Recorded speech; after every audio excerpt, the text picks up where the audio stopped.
Praise the lord. గురువారము July 25, 2024. ఈ రోజు దేవుని వాక్యము, మన ఎదుట ఉంచబడిన పందెములో ఓపికతో పరిగెత్తుదము. హెబ్రీలు 12వ అధ్యాయము 2వ వచనము. తేలికగా ప్రయాణించడం.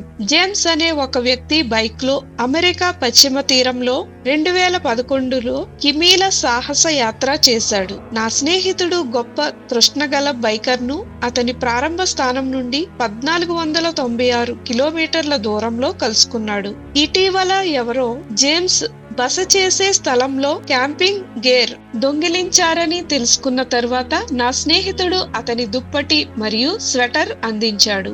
అయితే జేమ్స్ నిరాకరించాడు. అతడు వెచ్చని వాతావరణంలో దక్షిణాన ప్రయాణిస్తున్నప్పుడు అతడు తన వస్తువులను విడిచిపెట్టాల్సిన అవసరం ఉందని చెప్పాడు. మరియు అతడు తన గమ్యానికి చేరువయ్యే కొద్దీ అతడు మరింత అలసిపోయాడు. కాబట్టి అతడు మోస్తున్న బరువును తగ్గించాల్సిన అవసరం ఉంది. జేమ్స్ యొక్క అవగాహన తెలివిగా ఉంది. ఇది హెబ్రీ పత్రిక రచయిత చెబుతున్న దానికి కూడా ప్రతిబింబం. మనం జీవితంలో మన ప్రయాణాన్ని కొనసాగిస్తున్నప్పుడు మనము కూడా ప్రతి భారమును సులువుగా చిక్కులు పెట్టు పాపమును విడిచిపెట్టి ముందుకు కొనసాగడానికి మనం తేలికైన ప్రయాణం చేయవలసిన అవసరం ఉంది.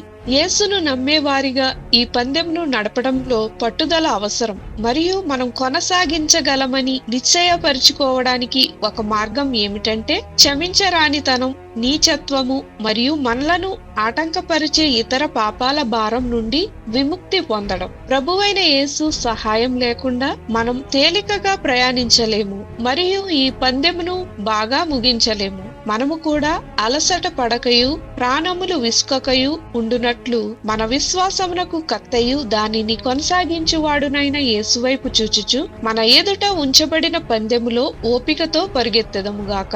మీ జీవిత ప్రయాణంలో మీకు ఏమి భారంగా అనిపిస్తుంది?